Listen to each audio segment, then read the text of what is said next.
میں ایک نرس تھی۔ ایک دن میں گاؤں میں آئی اور وہاں اپنا کلینک کھول کر بیٹھ گئی۔ وہاں کے ان پڑھ لوگ مجھے ڈاکٹر سمجھنے لگے۔ میں بہت خوش ہوئی۔ اب میں پیسوں کے لالچ میں چوری چھپے عورتوں کے آبریشن بھی کرنے لگی۔ ایک دن مجھے ایک آدمی سے پیار ہو گیا، پر وہ شادی شدہ تھا۔ پھر میں نے ایک پلان بنا کر اس کی پتنی کو ایسا انجیکشن لگایا کہ وہ بانجھ ہو گئی۔ یوں میں نے اس آدمی سے شادی کر لی۔ مگر شادی کی رات یہ دیکھ کر میرے پاؤں تلے سے زمین نکل گئی کہ وہ تو میرا نام ندھی ہے، میری عمر 21 سال ہے۔ میری ماں ایک سرکاری ہاسپٹل میں دائی تھی۔ ماں نے ایک ایک روپے جوڑ کر میری پڑھائی کروائی۔ کسی طرح پڑھ لکھ کر میں بھی ایک نرس بن گئی۔ مگر میرا خواب تھا ڈاکٹر بننا۔ لیکن ہم غریب لوگ صرف بڑے بڑے خواب ہی دیکھ سکتے ہیں، پورے نہیں کر سکتے۔ لیکن میرے دل میں خواہش تھی، اس لیے جب میں ڈاکٹر کے ساتھ کھڑے ہو کر کام کروا رہی ہوتی تو میں دیکھتی کہ وہ سارے کام کیسے کر رہی ہیں، تو مجھے بھی سارے کام آتے تھے۔ لیکن نرس ہونے کی وجہ سے میں وہ کام نہیں کر سکتی تھی۔ میری زندگی میں ایک لڑکا بھی تھا جو کہتا تھا کہ اسے مجھ سے محبت ہے۔ ہم سارا دن فون پر بات بھی کرتے تھے۔ اس کے خرچے بھی میں ہی اٹھایا کرتی تھی۔ کبھی اس کو بیلنس کے لیے پیسے چاہیے تو کبھی وہ کوئی کپڑا پسند کر کے مجھے اس کی فوٹو بھیج دیتا اور کہتا کہ میرے لیے یہ خرید لو۔ میں اس سے محبت کرتی تھی، اس لیے سب کچھ برداشت کر رہی تھی۔ میری ماں مجھے سمجھایا کرتی تھی کہ یہ لڑکا تیرے لیے ٹھیک نہیں ہے، تو اس سے اپنی جان چھڑا لے۔ لیکن اس بات پر میں اپنی ماں سے جھگڑ جاتی تھی۔ ایک بار میری ماں بہت بیمار ہوئی اور 15 دن کی بیماری کے بعد اس دنیا سے چلی گئی۔ میں نے اس لڑکے کو 15 دن بعد کال کیا اور کہا کہ میری ماں تو اس دنیا سے چلی گئی ہے، اب مجھے روکنے والا کوئی نہیں ہے۔ ایسا کرو تو مجھ سے شادی کر لو۔ یہ سن وہ ایسے پلٹ گیا اپنی بات سے جیسے اس نے یہ بات کبھی ہی کی نہ ہو۔ پھر مجھے پتا چلا کہ اس کی سگائی تو اس کی ممی کی سہیلی کی بیٹی سے ہو چکی تھی۔ دل تو میرا بہت دکھا تھا۔ دل تو کیا کہ اسے کھری کھوٹی سنا دوں، پر میری قسمت خراب تھی، اس لیے کچھ بول نہ پائی۔ اور اب مجھے اس شہر میں رہ کر کیا کرنا تھا؟ گھر میرا کرائے کا تھا، ماں اس دنیا سے چلی گئی تھی، اور جس لڑکے سے محبت کرتی تھی اس نے بھی مجھے دھوکہ دے دیا۔ تو گاؤں میں چلی گئی جہاں میری ماں کے دور کے رشتہ دار رہتے تھے۔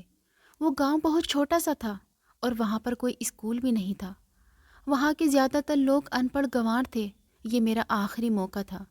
میرے پاس جو جمع پونجی تھی میں نے وہ کلینک کو بنانے میں لگا دی۔ ایک ہفتہ ہو گیا تھا، میرے پاس کوئی بھی مریض نہیں آیا۔ مجھے لگا یہاں میرا کام چلنے والا نہیں ہے۔ لیکن پھر ایک رات میں جب اپنی دکان بند کر کے وہاں سے جانے لگی تو ایک بوڑھی عورت اور اس کی بیٹی میرے پاس آئی۔ انہوں نے خود کو کالی چادر میں لپیٹا ہوا تھا، بہت گھبرائی ہوئی لگ رہی تھی۔ وہ بوڑھی عورت میری طرف بڑھی اور کہنے لگی، ڈاکٹر صاحبہ، اوپر والے کے لیے ہماری مدد کریں، ہم بہت بڑی مشکل میں ہیں۔ اس سے پہلے کہ میں ان کو یہ بتاتی کہ میں ڈاکٹر نہیں نرس ہوں، وہ بوڑھی عورت ایک ہی سانس میں بولی کہ اس لڑکی نے ہمیں کہیں کا نہیں چھوڑا، جانے کس کے ساتھ اس نے منہ کالا کیا ہے۔ یہ میری سب سے چھوٹی بیٹی ہے، 1 مہینے بعد اس کی شادی ہے، جبکہ اس کو 2 مہینے کی پریگنیسی ہے۔ مہربانی کر کے ہماری مدد کریں۔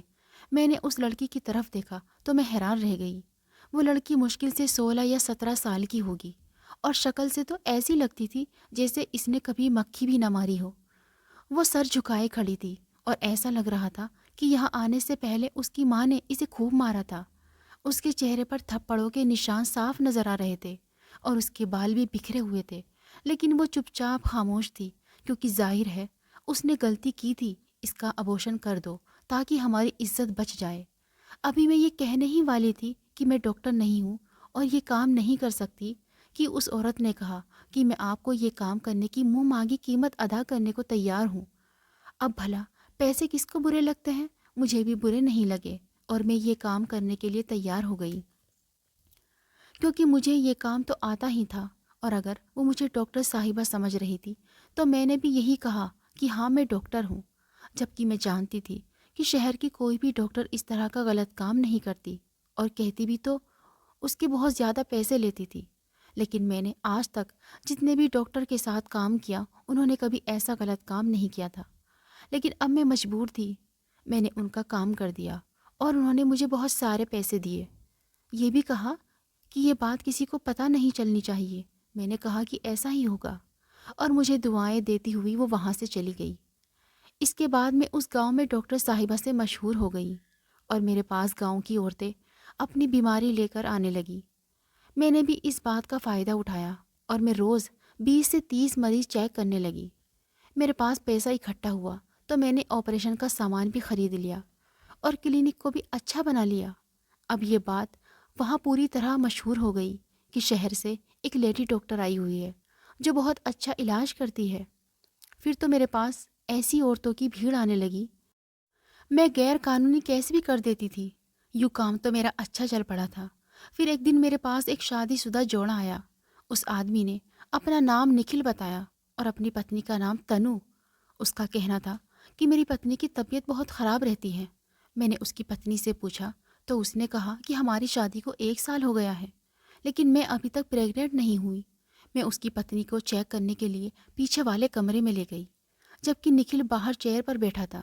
اس کو دیکھتے ہی میرے دل میں ہلچل سی ہوئی اور میرا دل اس آدمی پر آ گیا۔ پہلی بار مجھے کوئی آدمی اتنا پسند آیا کہ میں اسے دیکھتے ہی اس کی دیوانی ہو گئی۔ اس کا کہنا تھا کہ شاید اس کی پتنی میں کوئی کمی ہے تبھی تو 1 سال سے وہ پریگننٹ نہیں ہوئی، لیکن میں نے جب اس عورت کو چیک کیا تو ایسی کوئی بات نہیں تھی، وہ بالکل ٹھیک تھی۔ پر شاید ابھی قدرتی طور پر اس معاملے میں دیر ہو رہی ہے، کیونکہ ہر ایک جان کا اس دنیا میں آنے کا ایک ٹائم ہوتا ہے۔ شاید ان کے لیے ابھی وہ وقت نہیں آیا تھا۔ میں نے یہ بات اس کے پتی کو نہیں بتائی۔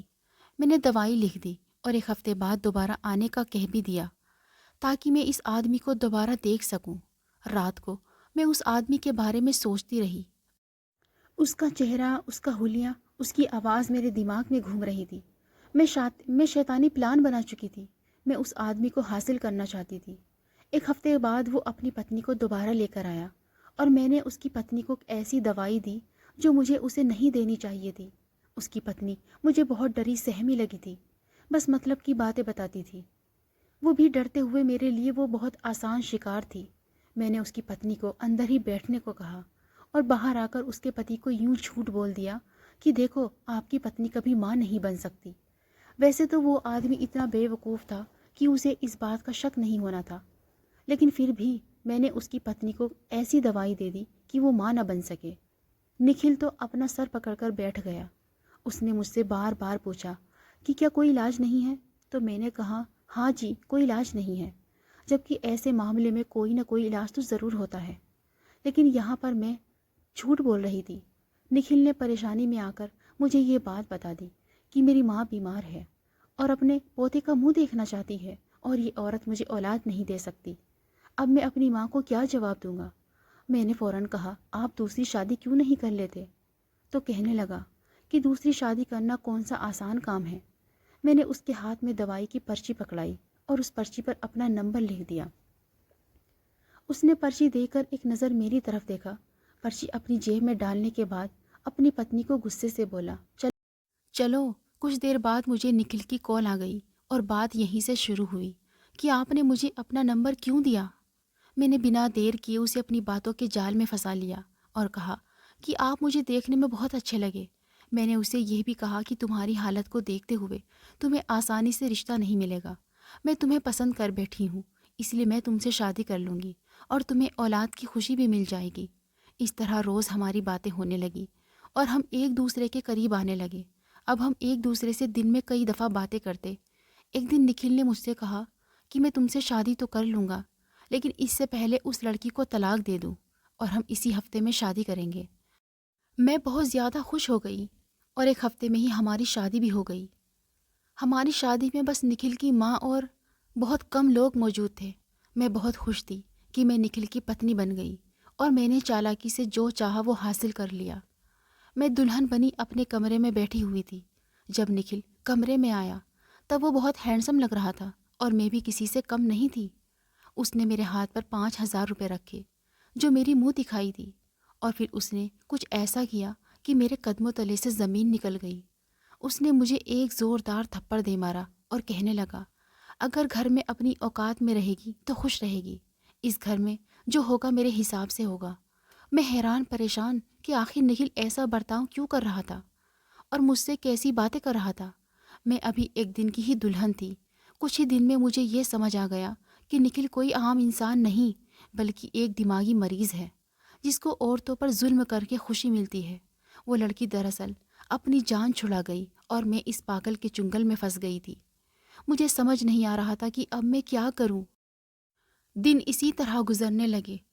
نکھل کے ساتھ میری زندگی بہت بری گزر رہی تھی۔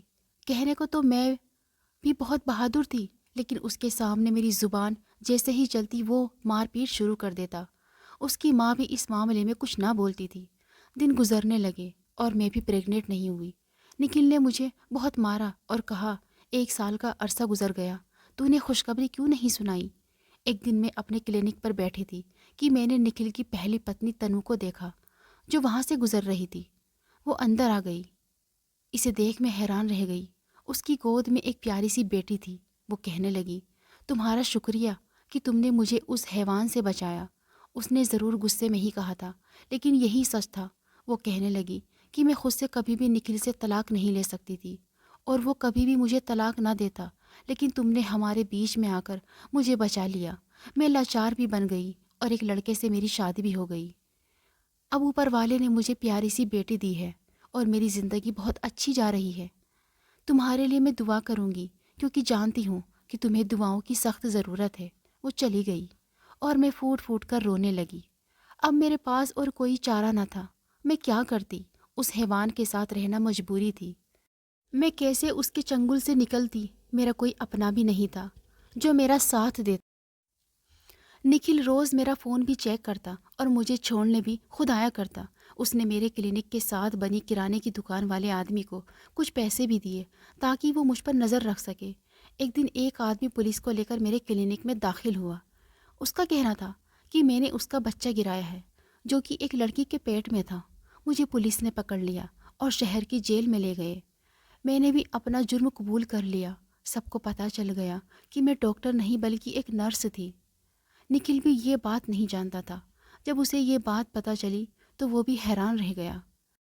اسے اپنی عزت بہت پیاری تھی اور وہ یہ بات مشہور نہیں کروانا چاہتا تھا کہ اس کی پتنی ایک دھوکے باز تھی، جو کہ اب جیل میں ہے، کیونکہ مجھ پر 420 کا کیس کروایا گیا، جس کی ضمانت جلدی ہونے والی نہیں تھی۔ نکھل نے مجھے پولیس اسٹیشن میں ہی طلاق دے دیا اور مجھے سزا ہو گئی۔ سزا کاٹ کر جیل سے نکلنے کے بعد میں واپس اپنے شہر چلی آئی اور اسی ہاسپٹل میں نوکری کرنے لگی جہاں پہلے نوکری کرتی تھی۔ اب میں نے اپنی شفٹ نرسری میں لگوائی۔ بچوں کی نرسری میں کوئی بھی کام کرنے کے لیے حامی نہیں بھرتا، کیونکہ وہاں سارا دن ساری رات جاگنا پڑتا تھا۔ بچے بہت روتے رہتے، کبھی کسی کو دودھ پلانا تو کبھی کسی کو صاف ستھرا کا خیال رکھنا۔ پر میں نے اپنی شفٹ یہیں لگوائی تھی، کیونکہ میں ان بچوں کے ساتھ وقت گزار کر اپنے گناہوں کی معافی مانگنا چاہتی تھی۔ میری وجہ سے جانے کتنے بچے اس دنیا میں آنے سے رہ گئے تھے۔ آج اس بات کو 8 سال ہو گئے ہیں۔ اب میں ایک بالکل بدلی ہوئی انسان ہوں اور بچوں کے ساتھ سارا دن گزارتے ہوئے ان کا خیال رکھتی ہوں۔